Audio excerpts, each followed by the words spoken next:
노동력을 바라보는 시각 자체를 좀 바꿀 수 있는 게 아니냐, 바꿔야 되는 거냐, 어떤 거냐, 그런 취지에서 오늘 자리가 마련됐거든요.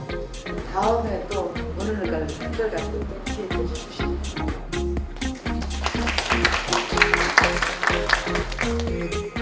올해 2020년대까지만 해도 여전히 노동력 공과잉입니다.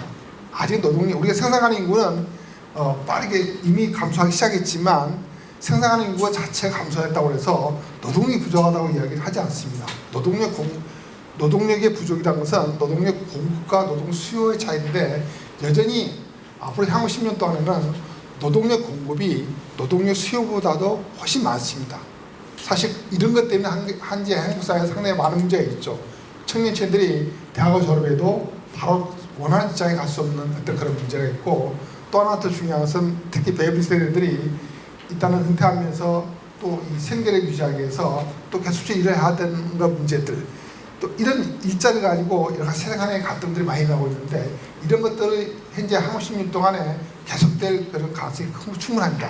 왜냐하면 이 추정 시기에 하면 향후 10년 동안에는 여전히 노동력 공급이 노동 수요보다 많기 때문에 그렇습니다. 그렇지만 아마 제가 봤을 때는 세대로 보면 1970년대생까지 우리가 보통 베이비 세대를 갖다가 1955에서 63년생으로 하지만 좀 더 확대된 베이비 세대는 1955에서 1974년생까지 보고 있는데 1970년대생 초가 가장 많이 태어났습니다.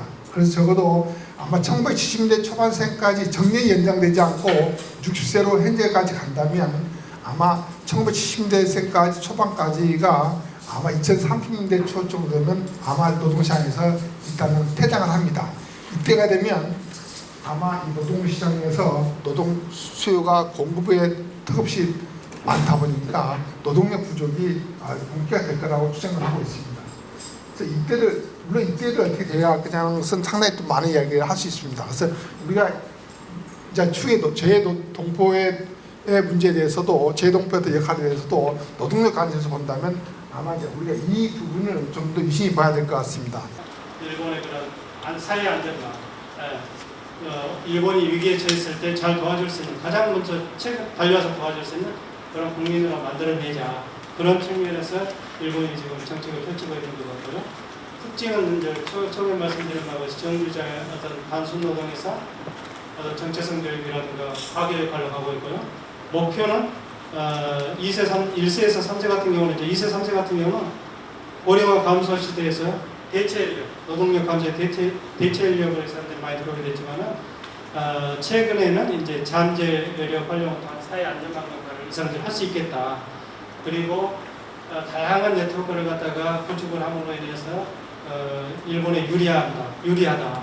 그리고 이 사람들이 그런 국민화를 통해서 제2의 국민으로 만들어낼 수 있다.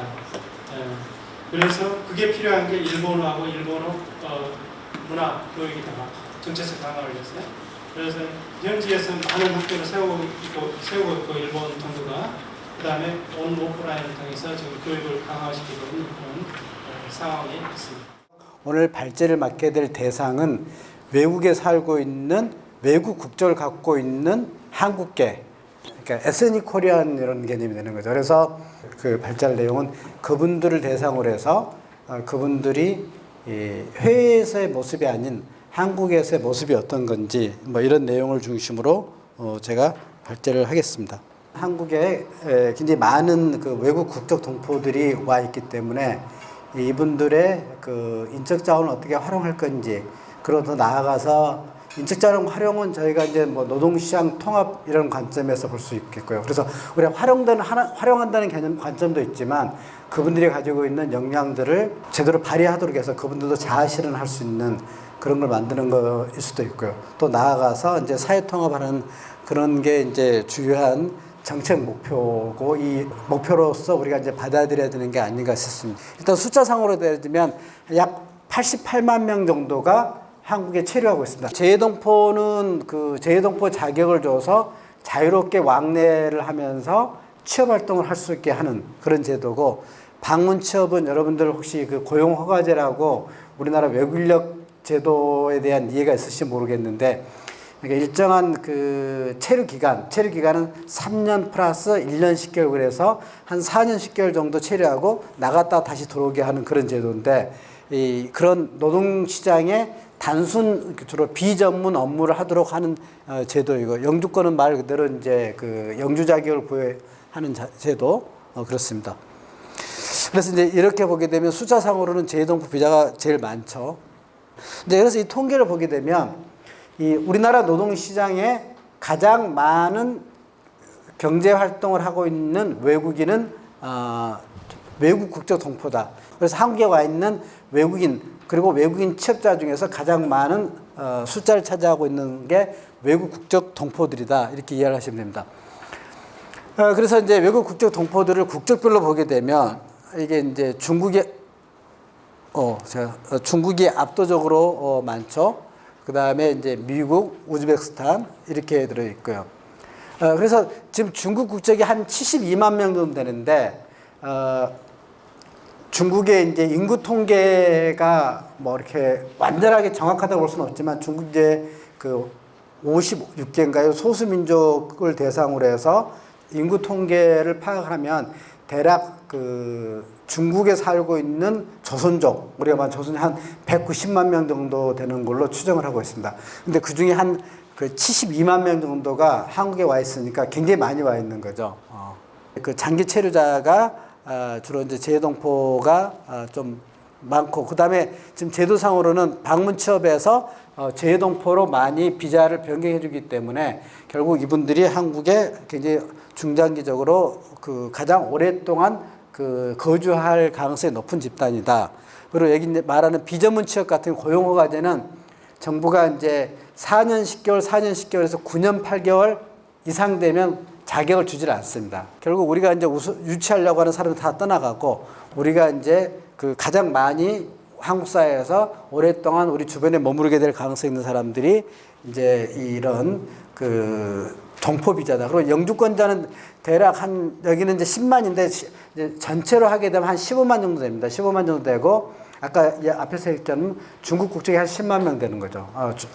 자, 그다음에 연령별 분포로 보면 그 여기서 우리가 이제 좀 눈여겨 볼 게 이 방문 취업은 그 이제 비전문 취업 같은 경우는 고용허가제는 40세 미만을 주로 이제 들어오기 때문에 당연히 젊을 수밖에 없고요.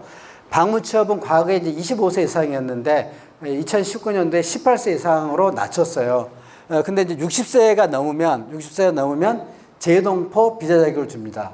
그러다 보니까 이제 방문 취업으로 들어온 사람들 중에 고연령층은 없고, 근데 이제 재동포 같은 경우에는 지금 이제 60세 이상이 34.1%죠. 추세적으로 이 보게 되면 이 대략 한 7년 사이에 약 9% 포인트 정도 이 60세 이상이 늘어나고 있죠. 그래서 결국 이제 뭐냐면 우리가 이제 그 동포 인적 자원을 활용한다는 이야기를 했는데 한국에 들어올 수 있는 대다수의 그 동포 중 가장 많은 비중을 차지하고 있는 게 중국 동포들이고, 중국 동포들이 한 190만 중에서 한국에 올 수 있는 사람들은 굉장히 많이 와 있는 상태고, 그다음에 그 중국의 동포 사회도 저출산에 직면해 있기 때문에 신규로 들어올 수 있는 청년 인력들이 거의 유입이 되지 않는다. 물론 유입되지 않는다는 건 아닙니다. 그래서 그 청년 인력이 들어오면 이 청년 인적 자원을 어떻게 활용할 것인가에 과제는 남아 있지만 이 동포 사회 인적 자원 활용과 고령화 문제가 우리는 같이 맞닿아 있다. 뭐 이런 걸 우리가 이제 그 이해를 할 필요가 있다는 말씀을 드리고자 합니다.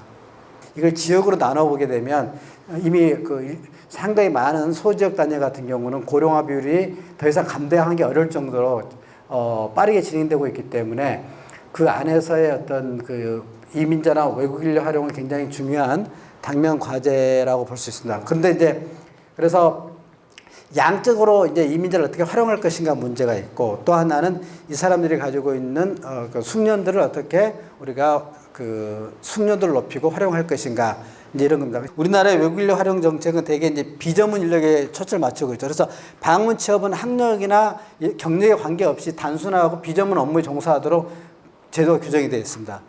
그런데 이제 재동포도 내용상으로 보게 되면 대졸 이상 학력이 한 33%인데 우리나라 이 경제활동에서 내국이나 별로 차이가 없습니다. 그런데 이제 1990년대 후반에 이 그 중국 동포를 중심으로 해서 취업 사기를 많이 당합니다. 그래서 취업 사기를 당해가지고 정부가 중국 동포주의 취업 사기를 당한 사람들을 한국에, 그러니까 취업 사기는 이런 거죠. 한국에 취업시켜주겠다 그래가지고 돈만 떼먹고 취업이 안 되는 거죠. 그래서 뭐 자살도 하고 이런 현상들이 1990년대 후반에 있었어요. 되게 이제 그 사기를 친 사람들이 이제 한국 사람들이 많았고요.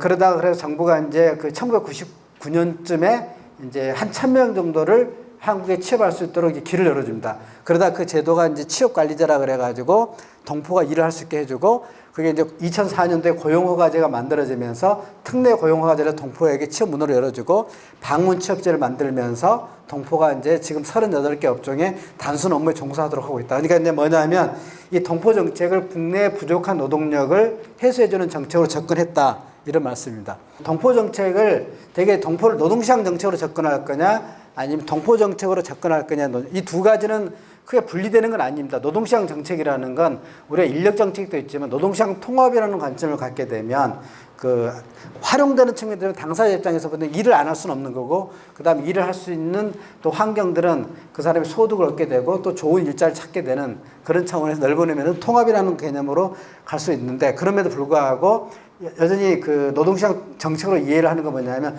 부족한 인력에 쿼터를 정해갖고 배분하는 방식의 규제적인 성격이 강하다. 뭐 이런 게 이제 현재 기본적 동포 정책인데, 최근 들어서 이제 좀 포용 정책으로 강하게 나아가고 있는 게 추세다 하고 있습니다. 재동포가 약간 실업률이 좀 높습니다. 그리고 이 부분은 이제 얘기 좀 보시게 되면 최근에 이제 지금 보게 되면 그 재동포 비자를 받은 사람들이 실업률이 한 높아요. 아까 내국인 실업률보다 더 높고, 이게 이제 50대, 60대로 들어오게 되면 50대 이상 보게 되면 더 높습니다. 그래서 지금 실업자를 보게 되면 이 경제활동에서는 내국인에 가까운, 내국인 같은 경우는 50대 이상 실업률이 한 2.9%, 2.8%밖에 안 되는데 거의 10%에 가까운 거예요, 이게. 결국 뭐냐면 동포의 고령화가 진행이 되고, 이 고령자의 실업 문제 되고, 이 실업 문제는 결국은 저소득 문제로 연계되고 취약계층으로 전락할 수 있다라는 그런 우려를 제안합니다. 이 외국적 동포들은 외모도 한국 사람하고 거의 다 똑같고요. 그 다음에 한국의 문화와 전통, 역사, 생활 습관, 언어 이런 걸 갖고 있습니다. 그러다 보니까 이제, 그런데 우리가 정책을 처음에 활용하면서 이 사람들, 그러니까 동포 정책의 출발이 노동시장에서 부족한 단순한 업무에 종사하도록 처음부터 유도를 했어요. 물론 문호를 열어놨어도 이분들이 그 한국과 같은 또 숙련도가 높은 사람들이 많지 않았기 때문에 그런 노동시장이 있었을 가능성이 크겠지만, 결국은 그런 정책들이 똑같은 그 상태에 있는 한국인 취업자들, 그러니까 건설 현장이라든가 음식업 이런 쪽에 있는 분야에 있는 사람들하고 그 과거 일자리 경쟁이 일어나면서 동포에 대한 부정적 인식으로서 자리 잡게 좀 됐고, 또 여러 가지 사회적인 갈등도 좀 있고, 그래서 이 배타성을 갖게 되는 거죠. 그러니까 더군다나 이제 일반 외국인 같은 경우는 돌아가는 사람들이라는 인식을 갖지만, 저 사람들은 한국에 있으면서 지속적으로 우리에게 영향을 미친다는 인식을 가지고 있기 때문에 오히려 동포보다도 그 외국인보다도 중국 동포에 대한 부정적인 인식들이 좀 강하게 표출하는 그런 사회적 현상이 있었다. 근데 그거는 결국 정책의 실패가 기인한 게 아니냐, 이제 이런 측면이 좀 있을 것 같고요. 그래서 이제 그래서 결국 이걸 어떻게 이제 극복할 거냐 좀 문제가 있고, 그러면 앞으로 어떻게 할 거냐. 결국은 이제 그 비자 체계를 개선해서 동포를 한국의 포용 정책으로 바꿔내고, 이제 최근 들어서는 우리가 이제 빠르게 그 노동시장의 인력 부족이 심화되다 보니까 동포가 내국인 미치는 영향들이 동포 좀 완화되는 듯한 느낌입니다. 그래서 결국은 내국인에 대한 동포의 인식들을 어떻게 갱신할 것인가, 그런 지역사회 차원에서 그런 이슈가 하나가 있고, 또 하나는 동포의 다양한 인적 자원들을 어떻게 활용할 것인가, 그리고 고령화에 대한 동포들의 사회 안전망을 어떻게 할 것인가, 이런 게 과제로 남아있다고 볼 수 있습니다. 네, 이상으로 발표를 마치도록 하겠습니다. 인구 절벽이라고 그럴 때 인구를 몇 명을 더 늘리느냐 이런 데에 집착해가지고는 안 되고, 우리가 이 나라의 인구는 줄지만 사실은 우리 인구는 훨씬 많다, 뭐 이런 개념이죠. 그런 우리의 생각, 발상의 전환, 정책의 전환, 그런 게 이 시점에서 반드시 이루어져야 된다. 만약에 인구 절벽 시대에 이제 대응하는 우리 그 국가 차원의 정책으로서 재외동포를 바라보는 시각이 달라져서 거기서 우리가 생산적인 어떤 해결책을 찾을 수 있다면 많은 게 바뀔 수 있을 것 같습니다. 또 많은 게 바뀌어야 할 것 같습니다. 예를 들면 작게는 우리나라 정부가 저희 재단을 포함해서 여러 부처가 재외동포 중에서 장래가 촉망되는 젊은이들을 우리나라로 초청해서 교육을 하는 장학생 제도 같은 게 있는데 이 장학생 제도의 수혜자들이 한국에서 공부를 끝내고 지금처럼 거주국으로 다시 꼭 돌아가야만 되느냐, 뭐 돌아갈 사람은 돌아가고 한국에 남을 사람은 남게 하는 게 옳지 않겠느냐, 이런 그 작은 문제부터 시작해서 여러 가지 그 근로 조건과 관련한 비자 문제라든가 체류의 그 신분 문제라든가 이런 것들까지 포함해서 광범위한 그런 정책이 새로 각 분야에서 설계될 수 있다고 생각합니다. 지금 특정한 방향을 저희가 분명히 보고 글로 가야 된다고 말을 하는 건 아니지만 그것들을 우리 국민들의 그 공감대를 바탕으로 해서 또 전문가들의 그 지식 또 비전 이런 것들이 이제 다 복합적으로 반영되는 그런 정책을 찾아야 될 거로 생각합니다.